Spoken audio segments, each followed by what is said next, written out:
Katika kijiji cha Mwangaza kulikuwa na utulivu wa kijinga. Watu waliishi kama hawajawahi kuumizwa. Lakini nyuma ya tabasamu za wenyeji palikuwa na historia ya damu, machozi na ahadi zilizovunjika.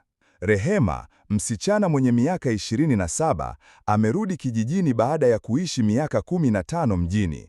Alitoroka akiwa na mama yake baada ya kifo cha baba yake, Mzee Mwandu, kilichotajwa kuwa ajali ya kawaida.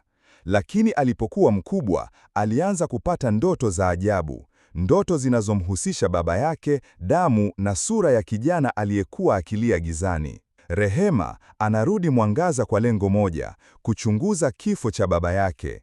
Lakini anachogundua si kifo tu, bali mtandao wa usaliti, mapenzi ya zamani na watu walio hai kimwili lakini waliokufa kiroho. Katika kijiji hicho, kuna mtu mmoja tu anayejua ukweli, Mzee Kenga, mlevi anayezungumza peke yake barabarani. Wengi wanamchukulia kama kichaa, lakini kwa Rehema, kila alichosema kilikuwa na fumbo lililohitaji kufumbuliwa. Mwangaza ulikuwa mzuri kabla ya moto wa kwanza, na huyo mtoto wa moto amerejea. Rehema anaanza kuhoji watu wa zamani, rafiki wa baba yake, mchungaji wa kanisa na hata yaya wa zamani wa familia. Lakini kila anayemgusa aidha anampoteza au anaanza kuogopa. Katika uchunguzi wake, anagundua kuwa baba yake hakufa kwa ajali. Aliuawa kwa sababu ya siri ya ardhi ambayo ilikuwa na mawe ya thamani na watu wakubwa walihusika. Aliwahi kujaribu kuizuia biashara hiyo chafu, lakini alinyamazishwa. Katikati ya machungu, Rehema anavutiwa na kijana mmoja asiyeeleweka, Jonas, mwana wa mzee mmoja aliyewahi kufanya kazi na baba yake.